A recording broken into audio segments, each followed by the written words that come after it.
Live coming to you. Look, it's not even Friday. What if I must really love it here? You know what I'm saying? Here I am, this GM with my very good and dear friend, Bit Savage. Oh, yes, we got a history and it goes back. It's amazing how I always say the cream always rises to the top, and when you follow your passion, you will always reunite and reconnect with the best people that you've met in your life. As evidenced by this morning, I'm here with my friend Bit Savage. He's the founder of Adores. Adores is a place where you can transform your art into your legacy. I just made that up because it's true. Um, and it's a place where we can put our art on Bitcoin. So I'm really so excited to introduce you to my friend Bit Savage. If you don't know him already, he's going to introduce himself, and then we're going to talk about his platform. And he's got a JSON file prepared. He's going to show us how we can prepare our art to go on his platform or probably any platform for Bitcoin. But we're going to learn about metadata, how to structure it, and also, this is what I'm most excited about. We're going to talk a little bit about parent child relationships. This is something unique to this network, how we can leverage that as artists to elevate our collection.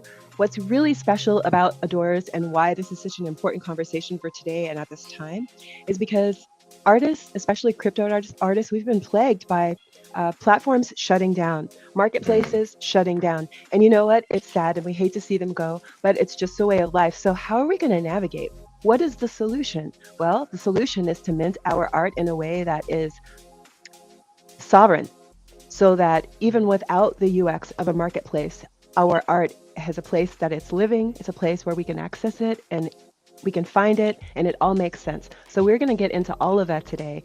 And without further ado, Bid Savage, would you introduce yourself to the good people of Cryptoland? Yes, indeed. Thanks so much, Maximilian. Thanks for having me. Appreciate you for doing this. It's much needed. And I love how you kind of went down the the itinerary, especially for Bitcoin. You know, you have on-chain art on Bitcoin, you have parent-child on-chain collection, and you have JSON file metadata. Those three things are like it's all on-chain, so technically you can find your art on Bitcoin, organized, and take it anywhere. So what's going on, everybody? It's Bit Savage in the building. I am a creator. We were just talking backstage about creativity and how I was like, I'm waiting. I can't wait to do art. I've been coding all the time. You're like, oh, coding is art. So thanks for reminding me for that. I am I want to say I came out the womb creating. You know, art, poetry, music, fashion, it's multi levels over here, and the reason I chose the path to also build in code, I didn't see what I wanted, and like you said, I thought you was gonna say we got played. We've been plagued and we've been played. Just platforms shutting down because of their interests, and it's a lot. I see other platforms wanting to launch, and it's a lot. So you have to have a team, you have to have support, and you have to have a vision. There's platforms live on Bitcoin right now. Not a lot of them focus on artists. They're focused on just launching collections and bringing tech to the space. But me, I'm personally focusing on artists. We may work with a few companies and other things, but I really want the artists to have fun, understand these toolings and why. Like you said, digital items. If you post on Instagram, that's just a digital account, and Instagram can delete your file, your whole account. They can shadow ban you. So coming to Web3, you can secure it immutably on Bitcoin. It's a good way to have a foundation, and I'm here to bridge that gap. So today we have a JSON file, and you've been asking me about this file for a few weeks, and it's very interesting. So this file is it's kind of a actually this is on Bitcoin right now. I use this file. Actual file I use Cypher fragment, and basically what the JSON file allows you to do is add the traits on chain. So it's on chain metadata. And let me see. So right here, you see you have your brackets, and it kind of yep, you see it's highlighted. So this is a JSON file program on the computer. You can go to the App Store, get a program for JSON files. And if you need an example, go into the chat. We got a Telegram chat for Bitcoin. Maximilian created. We have an example. So you see, you got the open bracket, open bracket. Whenever you open a bracket, look at the bottom, you got to close the bracket. So usually in coding, if you know about HTML coding, you know if you do something, you have to reciprocate it or close it. So look at this. We're going to open this bracket. So we got bracket open, then another open. And look, it pops to where it's closed. So this program is pretty intuitive. It shows you what you need. So if I look, what happens if I do? Can you tell us what program is that so that we can just get it? This one is called COT Editor. COT Editor. Okay. COT Editor. That's the one here. Yeah, so usually, let me see, what if I delete this? What's gonna happen? It usually tells you about the bugs if something's off. So yeah, so like our first trait type, I called it sacrifice. Usually this is kind of what I do. You can say trait type, it could be a name, it can be an item, it can be an art, title. So I put trait type, I just put the title sacrifice. I could call this trait name. I can change all of this. And then a value. What does that mean? A page. So this file in particular is the one I use to burn some stuff. Yeah, there's a artist on mostly on Ethereum, Pak, P-A-K. Pak was huge on Ethereum. I think made like $100 million. Done a lot of stuff and built a lot of stuff these past few years and on Ethereum. And so Pak has a lot of collections.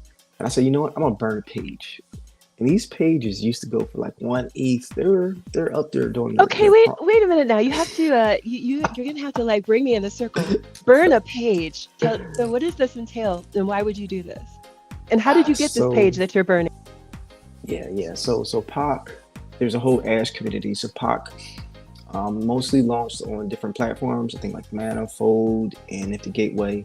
And Pak will release art, and then one of the projects called Last Poets was I think 60,000 pages, 68,000 pages were minted. There was a good collection of pages minted, and these pages created poets. It's a project called Lost Poets. So you got pages and poets, and essentially you could type a poem, and your poem would prompt a poet. It would create this AI poet. So it was an early way to let a lot of people get interactive with AI. This is before AI was like huge. Oh my gosh. So yeah, Pak was way ahead of the game.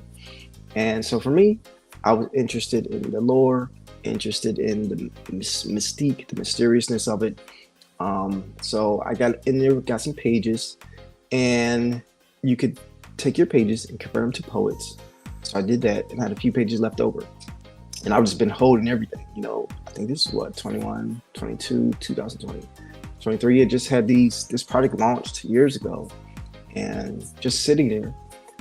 And the Ash community, we value these projects that came out. So I was like, there's lore there, there's story there.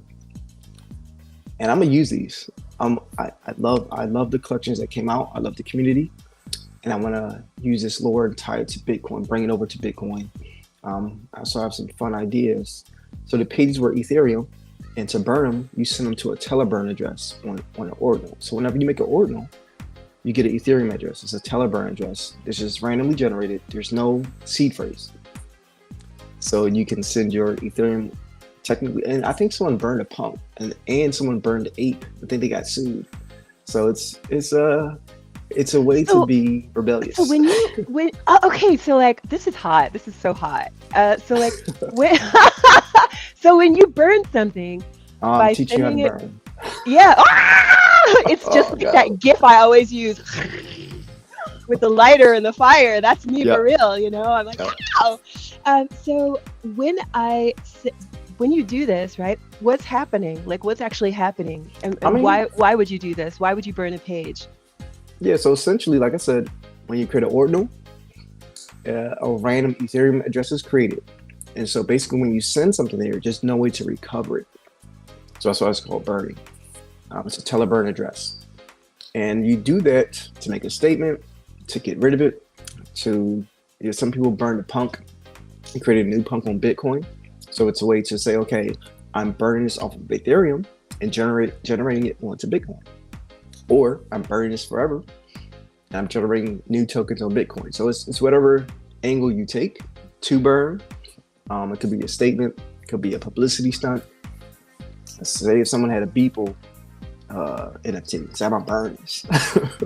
So but essentially, as an artist, I say if you do this as an artist, maybe there's lore tied to it. There's a meaning. There's a transfer of energy. So for me, I transfer the energy. So I burned a page, I burned some ash, and I burned a F diamond. So there was a free mint pocketed for 1,234 F diamonds, and those were free. I think at the peak those were going for like 600 ash or 1 ETH. Those are up there. So I just took all this stuff that has meaning and value, and I'm taking that energy into something else. So that's why I burned it. Wow, that is like you're like It doing gets some what is it, Highland? Is it Highlander? That's the movie where oh you kill the guy and then you're like, oh ah! we get multi-dimensional there. This is insane. Okay, this is Yeah. it's hot though. It's exciting. Like I can see the fire in your eyes. You're like, yeah, I'm gonna burn it. Listen. Okay. See, so I'm very excited. Yeah, like this is a good thing because I've been kind of tippy toeing. I've been like kind of dancing around the bush on Ethereum and even Solana. Like I'm just kind of testing things. But Bitcoin, I'm ready to go all in. So that's another reason why I'm developing. We kind of stopped development on Ethereum and Base Chain and said the past ordinals have been live almost 2 years. For the past 2 years, we kind of stopped everything, said laser focus on Bitcoin. And it's still new creating on Bitcoin. So more tools are needed. But like we said, minting on chain, metadata on chain, parent child on chain, that's the 3 places to start. And that's what we want to give everyone. Yeah. Okay, yeah, so like I said, so we got a name, a page or a trait. We got Cypher Saint fragment. So yeah, I'm going to make fragments. It's called the offspring. So I just added. So these are just things that I'm adding, and it'll come up. Yeah. Let's see, mempool. And then let me see. So I believe if you make a comma, so yeah, after every trait. So this is the first trait. We got a bracket, and then a closed bracket, and then a comma. That's how you make another trait. Say if I wanted to make another. Go ahead. We have a question. Go ahead. So let's see. Let me see. So we've got some friends watching, and I want to first give a shout out. Snaps, what's going on? Oh, dude, welcome. You know what I'm saying? One of my favorite MFers. Snaps. We got Nice. Fiona About in the house. One of my Nice. favorite apes. Yeah. And so Fiona has a question. So Fiona, can you type your specific question in the chat, and I will read it to Bit Savage. So, because she has a question about something that you were doing. She says, I tried to do that to an unwanted NFT that I collected specifically to burn, but the code made it unburnable. Ah. So it's like a soul bound. It can't be transferred. Is that what she's saying? She says on-chain is forever. So yeah, Fiona, we want to know, is this a soul-bound token that you were trying to burn? And also, Fiona says, it's very Buddhist of you to burn those valuable pieces of crypto history. We got Javier Guzman in the house of DressX. What's up, Javo? How are you doing? What's up? Yeah, so Wow. so this is interesting. So this whole thing about, so apparently there's something someone could put in the code to make it unburnable. That's interesting. Yeah, so on Ethereum smart contracts, you can program it to do a lot of things. So one thing is to be token bound, can't be sendable. So if you have a token that's not sendable, you could take the seed phrase. Can you burn the wallet? Let me think. Maybe you can burn the wallet. If you delete the seed phrase, you have the seed phrase in the physical paper, burn that paper. And if you no longer have the seed phrase, technically you burn the wallet. So that could be a way. Interesting. Okay, all right. I'll keep my eye on this chat. and see how Make that sure they goes. join the Bitcoin Telegram group. She says no. She could send it. She could transfer it. Okay. So, so Fiona, maybe you'll have to try burning it to an ordinals address. Maybe that will work. Because I'm guessing when you're saying that you tried to burn it, Fiona, that you sent it to that 00000 burn I address, see. maybe. We'll Possibly. keep. I'll keep an eye open on this chat. But Bit Savage, go ahead with your JSON. I may interrupt you from time to time with questions Hmm. from people. So if you're watching this live stream, friends, and you have questions, type your full question in, and I'll ask Bit Savage. And also, we'll be back doing this again on a Twitter Space, and or you're always welcome to join us here on stage with your questions. Yes, So indeed. yeah. All right. So back to what you were talking about before I interrupted you, Bit Savage. All right. So yes, let's keep the party train going. Um, it's like I said. So from this bracket to this bracket is one trait. So say if I go from here to here and I copy it, I could just push return. Got another. So now I just added another trait, but I have too many brackets. Mm, Actually, no, that's good because look, one trait, comma bracket, another trait, comma bracket, another trait, comma bracket, another trait. So that's technically how you can keep adding traits, and you can do trait name. You can change it to Genesis, and I'll call this version 1. So just that simple. I just took this bracket with the closed bracket in parentheses and I pasted it and I made another trait. So that's how you can keep adding traits. Just go right to the end of the parentheses, push return, copy paste. So I just added 2 more traits from copy paste, and now I can call this maybe a color. Say this is a color. And these traits help the asset be like to help us filter assets. Perhaps is the word. The word I want to. Is this like to help us filter, or so Yeah, I like mean, if I have a but collection of many artworks, right? hmm How do these traits come into play? Could someone put in a color and then all it would filter, or how are we using these traits? so initially when you have an NFT and it has traits, it's usually the properties, like if it's a power up or it can do something.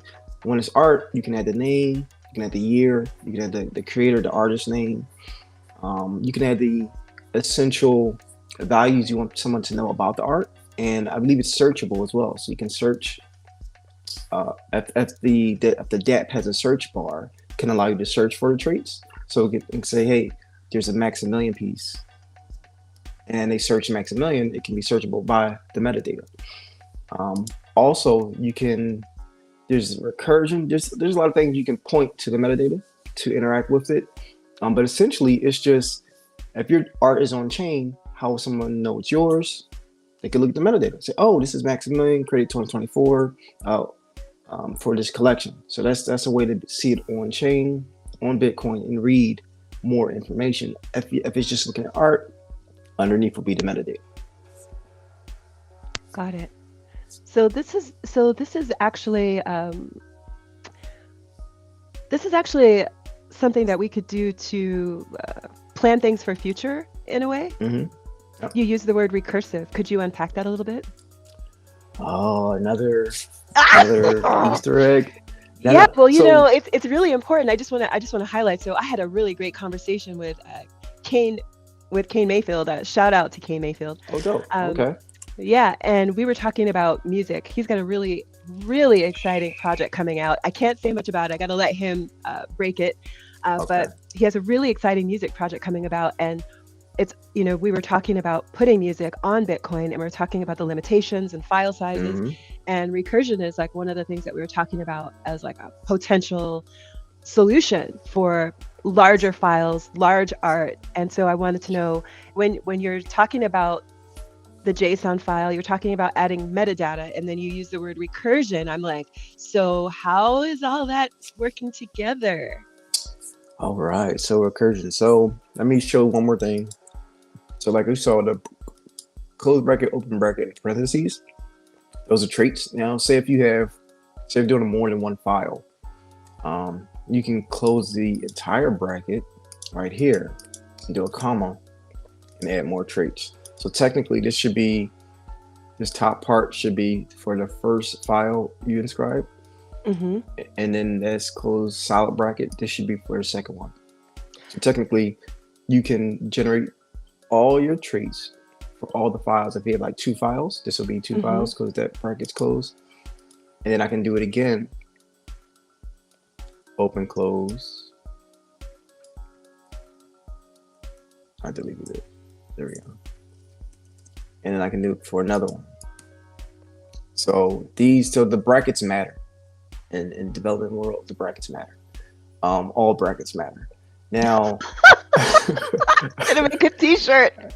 All brackets oh, matter. that'll be a dope I'm gonna do T-shirt. it. I'll do it. I'll make sure you get the first Oh, one. What size do you wear? I don't need medium. Okay, done. Um, Let me see. So you got the brackets. So this is like a solid bracket, the curly bracket. Then we do the comments between the solid brackets. That's between the files.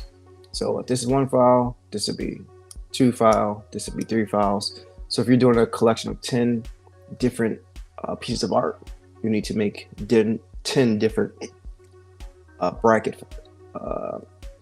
What's it called? Bracket fields. 10 different bracket fields for each piece of art. So each one can have a different name. So I'll go, let me see this one. This one says Burn Pool. This one can say Trilogy.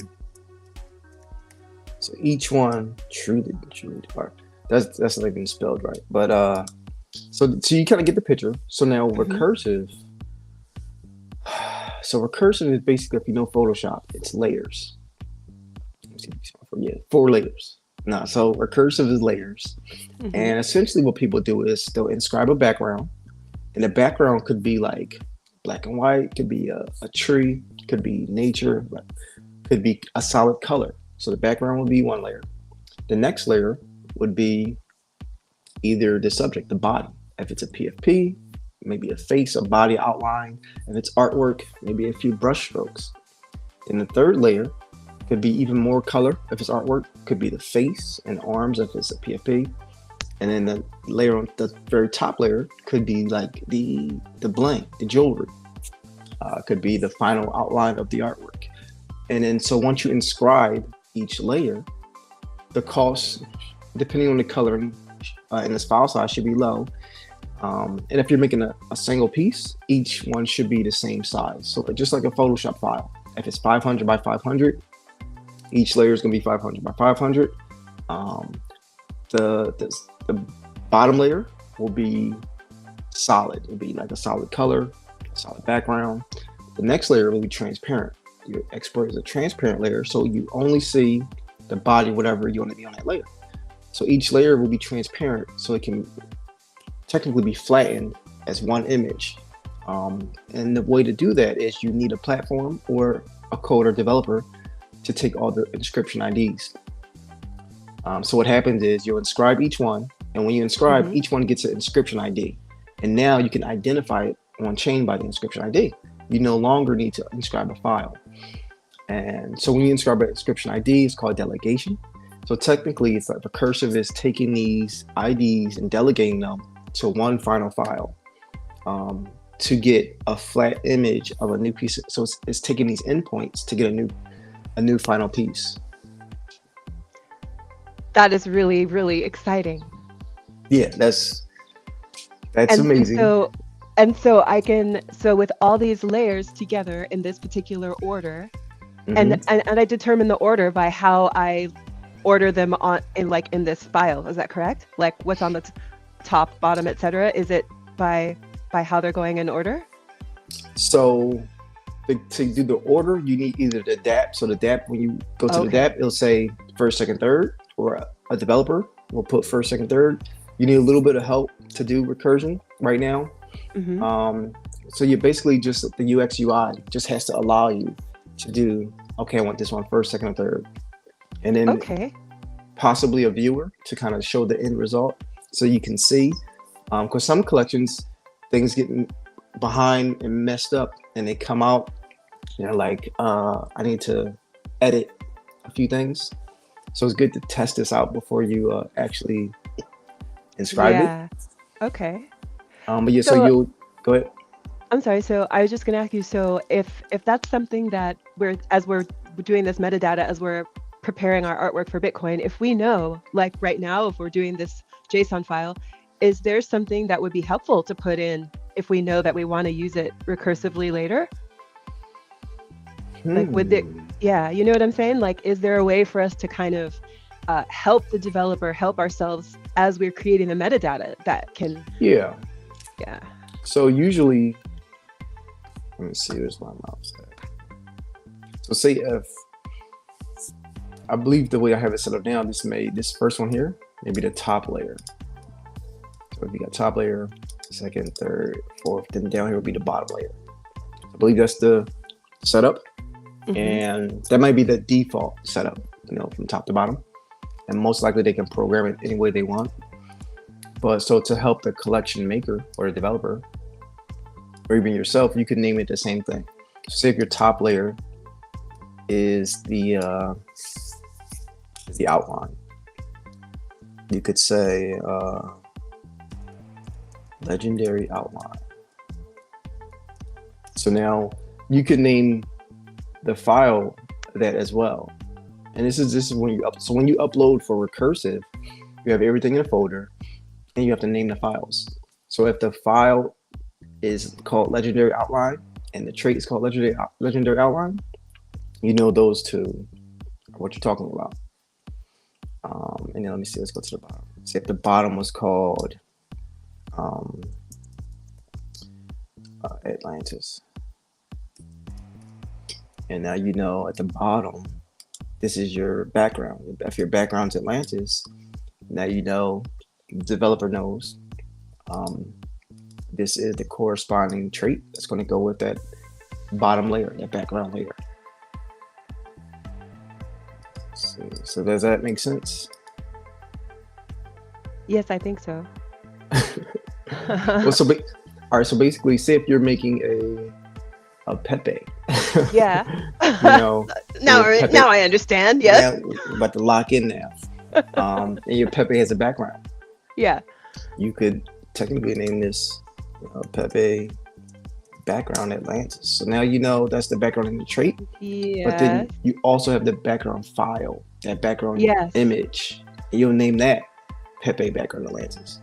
Yeah. So the Okay. file and the trait have the same name. Okay. Yeah, I think this is a good idea. I'm glad that I asked you this because I love this. I feel like recursive is definitely going to be like a really big part of putting art on Bitcoin since we're limited in terms of like file size, etc. So I mean, like I can even imagine, an artwork being composed of like 16 different pieces, Yeah, little squares yeah, or however that's going to work. So yeah. I recommend something called digital masters, which is almost like a black and white. digital masters. A digital, yeah. See, I don't know if anyone's thinking of anything like this. If you're watching, welcome, digital master. So in music, whenever, all right, let's just talk about creating. Whenever you create something, technically it becomes an asset. So if you create a piece of artwork, if you create a piece of music, if you create a dance, if you ever create anything, that is now an asset, and you can sell it, you can license it, you can take a loan off of it. You now have an asset. So in the music world, they have masters. They have masters, and whoever owns the masters, technically they own everything. But they can stream it, they can license it, they can do whatever, they can sample it, they can do whatever they want with the music because they have the masters. No, they can't. But Okay, okay. No, they correct me. can't. No, you No, can they correct me. can't. No, you But can okay. correct. No. Owning a master, you own the Uh, master, but it doesn't make you the owner of the intellectual property okay, unless that is specifically signed over got to you, you. Just got you. saying. Okay, there we go. Good But, correction. you can do whatever you want in your house with the Yes. masters. Okay. Okay. Great correction. So she's like, oh no, no, not with my masters. All the musicians were like, no, no, no. Let's have the conversation. So digital master is basically the way I look at it as you're creating almost like a negative, a black and white image of the final artwork you do want. And then so recursively, you can add the color as layers. And the reason why I say make a digital master is this is a way to have like a solid art piece, fully inscribed on Bitcoin. and then you can play around with like the coloring, the layers. Again, so say if you had a Pepe, and so say if you had a male and a female Pepe Baggio, and say these Pepes, say you said, you know what, I'm gonna make a Pepe family, and you have the male, the father, the mother, and the Holy Ghost. Now, so you have the father and the mother. Now, say if you say, I want to make different versions and different types of Pepes. I want to do a Christmas Pepe, a Halloween Pepe, Easter Pepe, intergalactic Pepe. So if you want to do different ones, you could upload a black and white male and female version, and then you can do, like I said, the layers, just a layer of a purple face, and everything's transparent. So now the biggest cost will be those masters, and then you can bring those masters together to make your one could be a parent to everything else you create as art. You can also merge, have two parents to make a family tree.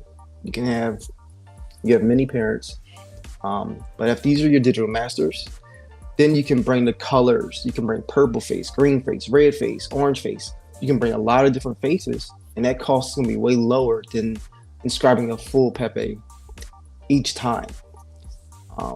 So what that means now is those original masters live on Bitcoin forever. So this year, so I'm doing a Halloween Pepe, male and female. You can inscribe your traits, all the traits, for 2024 Halloween Pepes. And it's always going to be there.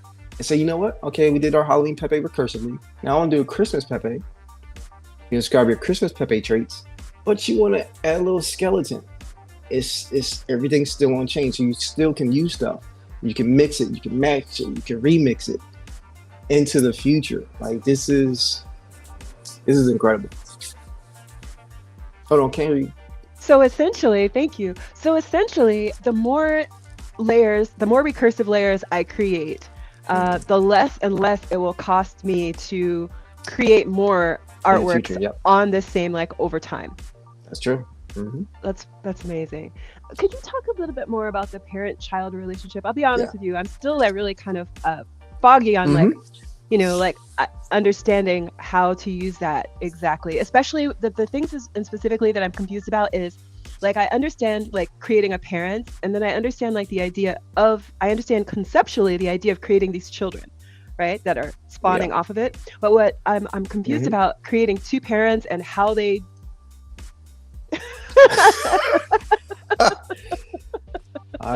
you wanted to go there. I want to go there. It's Ordinals After Dark. Okay. Ordinals After Dark. Let's go. We're going to talk about the parents and the things they do behind closed doors. Oh man, no. So basically, when you make an inscription, it's now an ordinal, and to do an on-chain collection is called parent-child. So what that means is you're sending the ordinal you have out with the next file that you're inscribing. So if you got one piece of artwork and you just inscribe it alone, that's just a piece of artwork, that's an ordinal. Now, if you want to make a parent-child collection, you'll have to take the one you previously inscribed and send it out with the new file. They both go out onto Bitcoin, they get inscribed, and it comes back. And it's programming the user interface, the UI. It's programmed to say, this is the parent, this is the new piece of artwork. This parent creates this child. So now you have parent-child. So you have the parent, and underneath you have the children. Now, multiple parents is you created a parent, or you create, say, like I said, you created the male and the female Pepe Baggio. You created those. To do multi-parent is basically has to be programmed in the dApp you're using, the UI. Okay. And so you'll say, hey, parent one, parent two, then you send it out in a transaction, and with the new files. So it's basically making a collection. So say if you have Pepe Baggio children collection, and you already have the mother and father inscribed, and then now you want to inscribe the children, Pepe Baggio children. You say, okay, here's the two parents I want.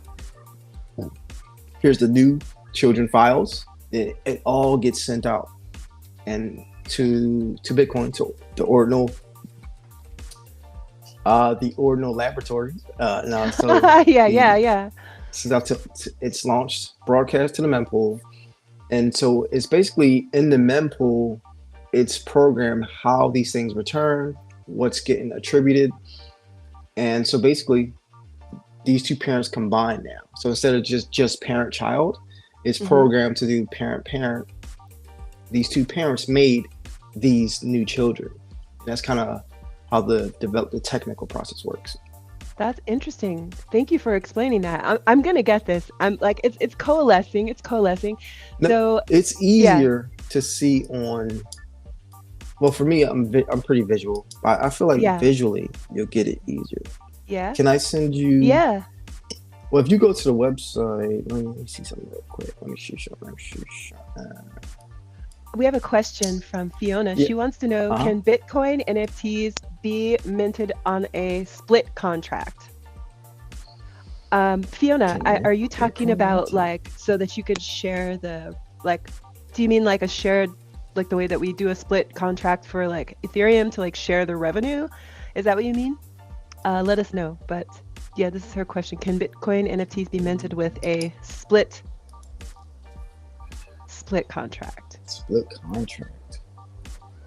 Well, She says yes, like she does on ETH. So like, you know how like, so for example, Bit Savage, if you and I did a collaboration and we're gonna hmm sell this collaboration, I wanna split the money with you. We're gonna do a split. It's gonna be 50-50 or 60-40, whatever it is. I would create a smart contract Hmm. that splits the money Oh, between us, and then I would I use got you. that address to Got you. put. So she wants to know, is this possible with, yeah, Bitcoin. yeah. So I feel like so for something like that, technically yes, it's possible. It just needs to be coded. So it's not like out the gate ready. But a dApp wouldn't have to enable it. Um, Mm. so basically, you would have to set the return fee or set the fee or set the amount. And technically, launch pads or marketplaces create that for users to use that type of setting. Uh, Let me see something. What was I I gonna think do? what I'm hearing is a request for that feature on your platform. Yes. Yes, no. We Jot that down, Bit Savage. We want to split. So yeah, Fiona, I do too. I do as Fiona, that's a well. great idea. I'm gonna Yeah. keep bothering Bit Savage until he makes it a feature on the platform. Listen, join the Telegram. Maximilian made a Telegram chat. Please join here. Let's stack up the features we want and pin it to the top because Okay, that's like I said, I'm here for the artists and I want what you all want. So yes, these sweet. splits. Yeah, Should I yeah, email you? yeah, sure. Or What's you the can put it. fastest way? You can throw it in the Telegram, or you could put it in the private chat. There's a private chat right Oh, let me. here. There's a chat And here. How do I chat? yeah, yeah. Just open, hit the little airplane in the private chat, and you can send me anything in there, Oh, links, there we go. whatever. Bam. So you can pull that link up. Okay. Do you want me to show it or just You look can at show it? it. Okay, I'm gonna do it. It's ready to be shown to the world. Here we go. Okay. Yeah. So Okay. this is there you go. So on the door. So this is my first inscription I did last was it last February? I believe it was last February. Yeah, yep, last February. This is the first inscription I did. And if you scroll down, you see the inscription number. You see inscription ID. You see all this information you get. And yeah, so there you go. Look down, you see the children under there. So this is the first one I made. It's a piece of art. It's AI art. Underneath, you see the children. Now click the second stone. That one. Click it.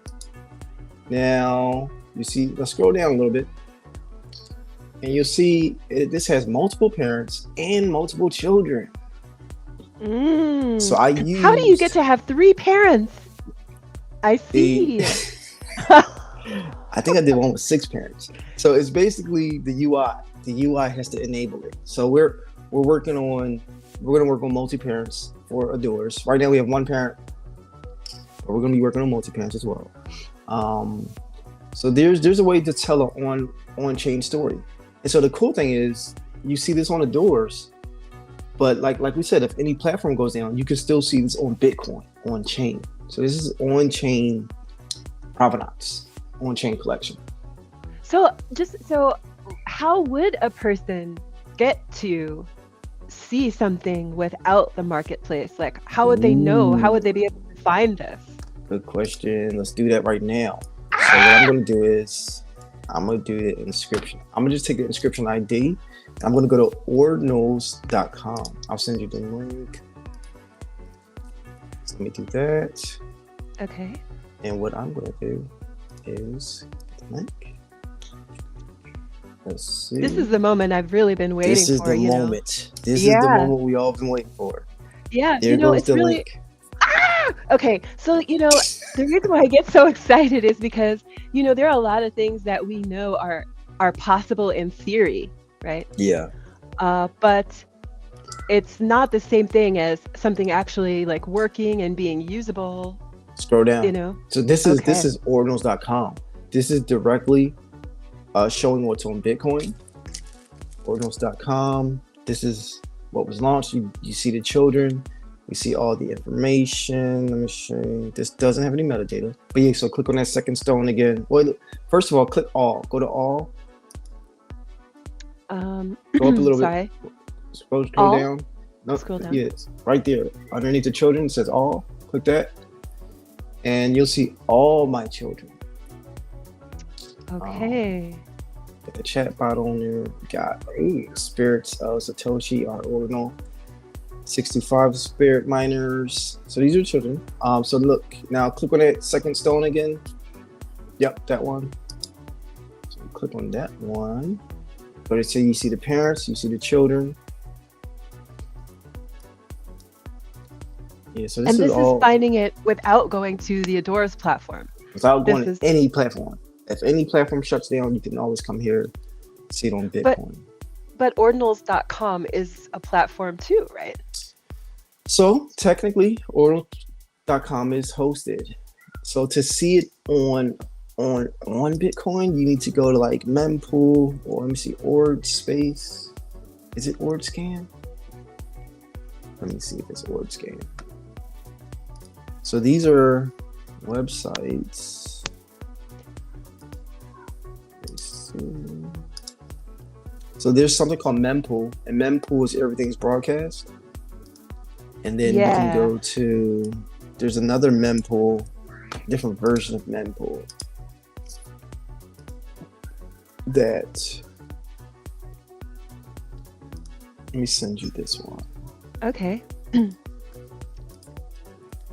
And so basically, mempool doesn't allow you to see like the witness data or what we're doing, but there are people who've built other types of mempools. So technically on mempool, the official mempool, you can see the UTXO, you can see the output, you can see the Satoshi, you just won't see images.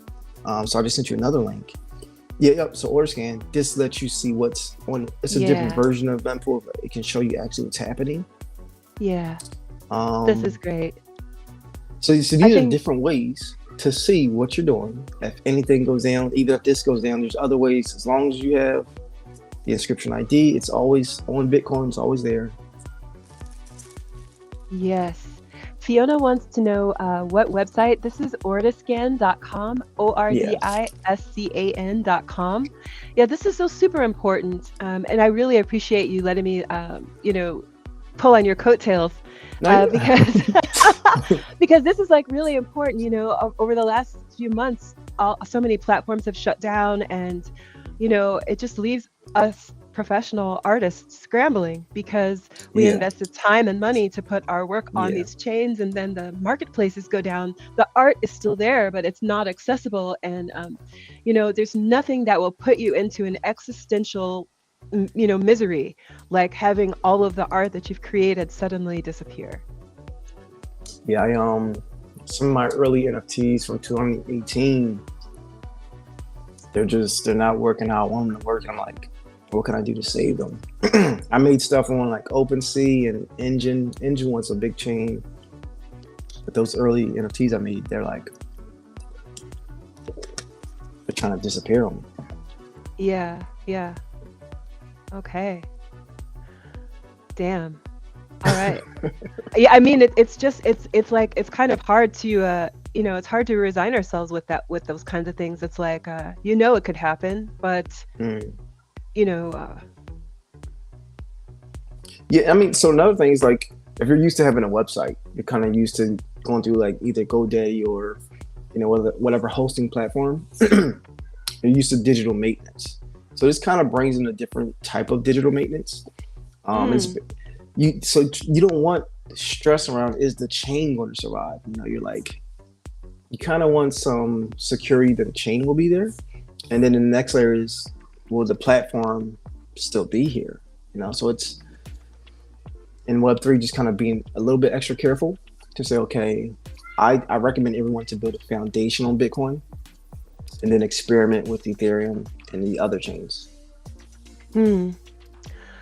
Hmm. So for an artist, so there's an artist in the space who I love. I want to give a shout out to my friend Woman NFT. What's up, Woman? And I saw a post that she posted earlier in the week, and she was asking, does anyone know of any tools that would allow an artist like her or myself or like yourself, Bit Savage, Hmm. to take our art and put it into our own website? So like, um, how could how could we do this with this? It seems like we're almost there, kind of. Is there like a Yes. way to embed, or what are your thoughts around this? How could Yeah, we I do this think, with Adora?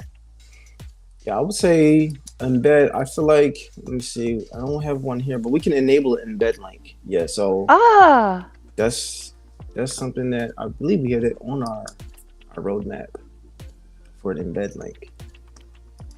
Let me see. Yeah, but I think that's the easiest way, just an embed link. They'll pull the data from. Actually, let me talk to my developer to make sure that's the best way.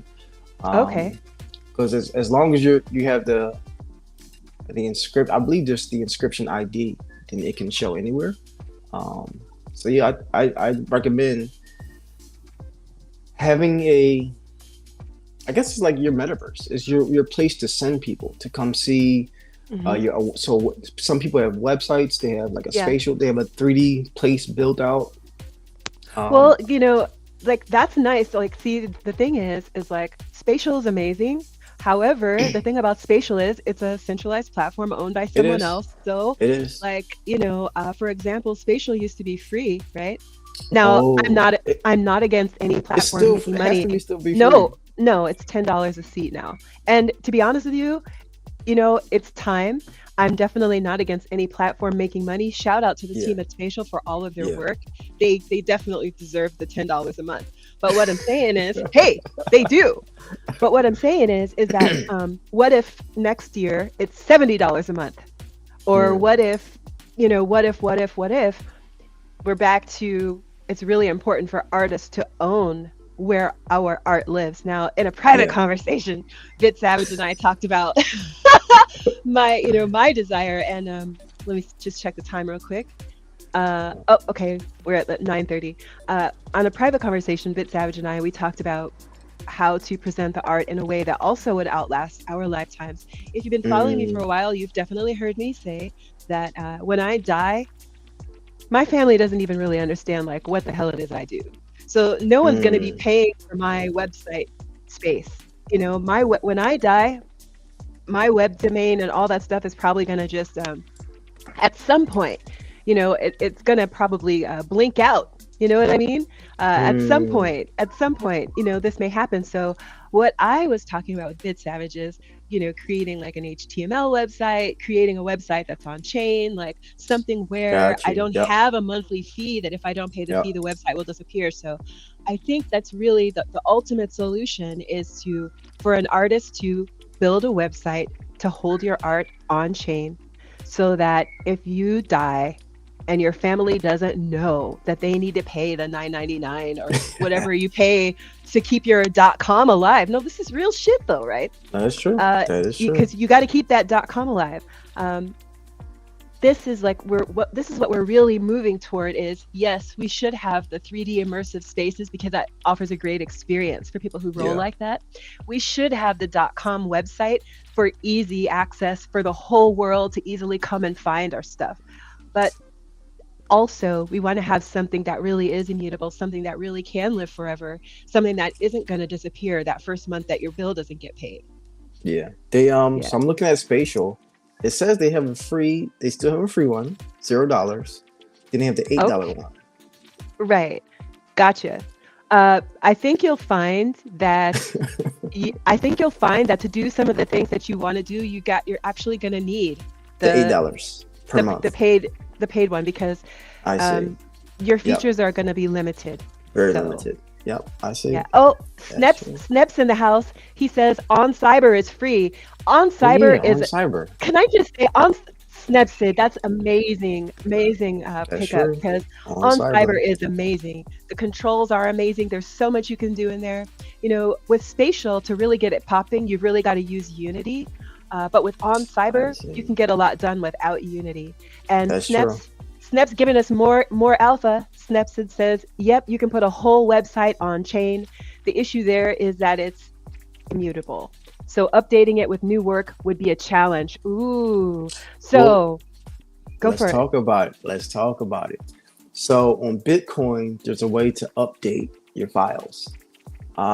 So you just have to know about the endpoints.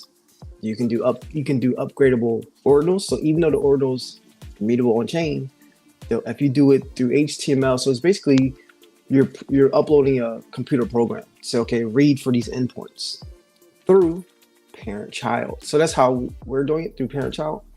I feel like others are also doing it through parent child. There's Blob and Neural. There's different teams doing different things. I feel like Pizza Ninjas are doing something in On Chain Monkeys, but things are upgradable, and it's looking for endpoints to when you inscribe that new endpoint, it can read it. So basically, if you upgrade or upload a HTML website and you say the banner, you want it to be changeable when you inscribe new banner art. Then you code the banner to either to have a click to to swipe almost like a carousel, or you have like a little button in the corner, and when you up inscribe a new piece of art, you click that little button and it switches to the new art you just uploaded, inscribed. Snepsit is saying that upgradable things aren't Art 100% on on chain and that they the require the ordinals oral protocol to protocol to exist. exist.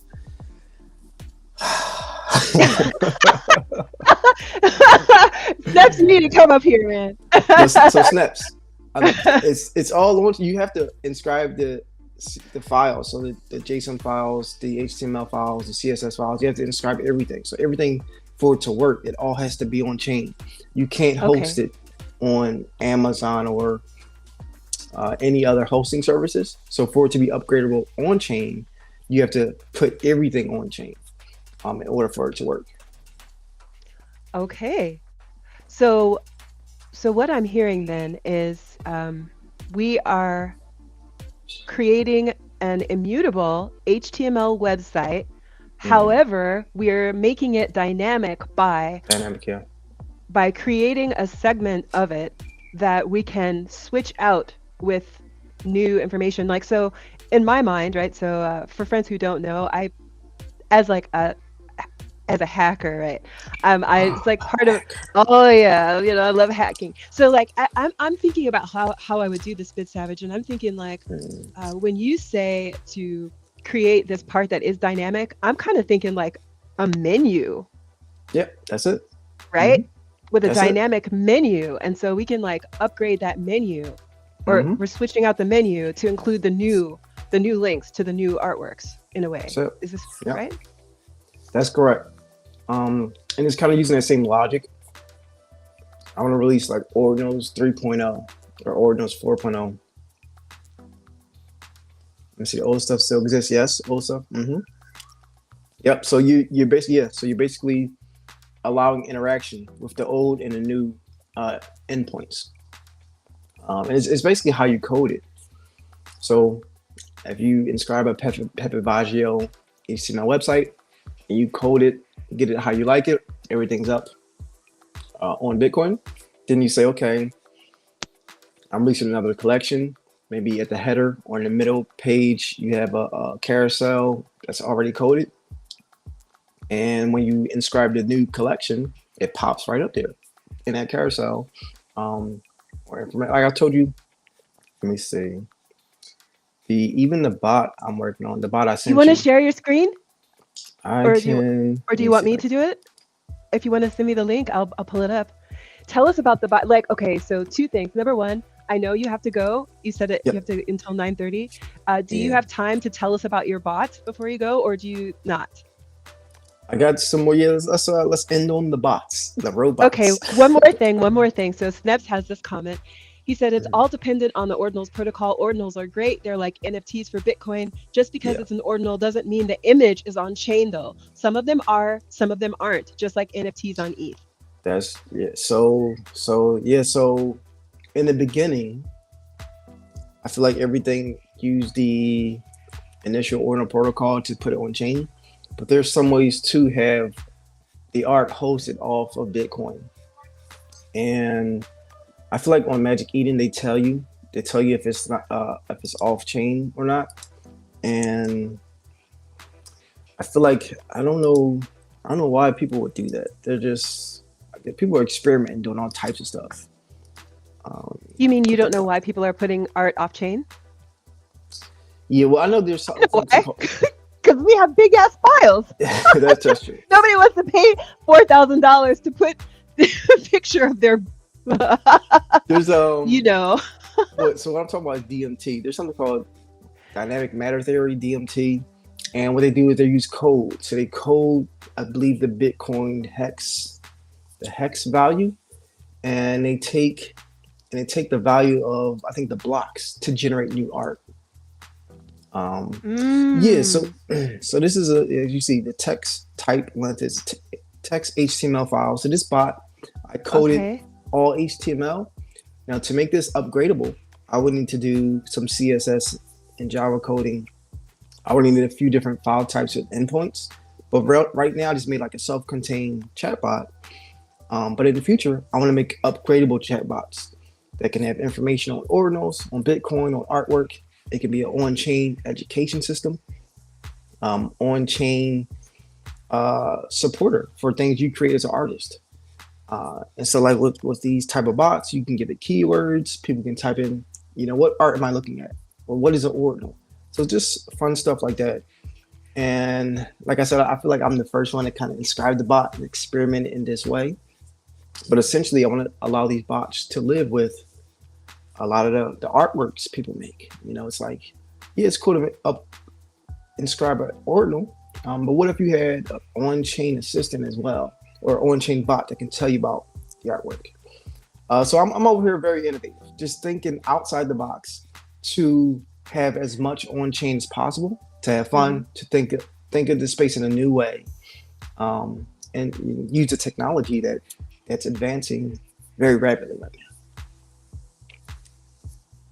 This is really exciting. I love how, Bit Savage, when you and I get together and talk, and you're like, "Oh, I just did this," and I'm like, "Oh, we got a heart from Snips."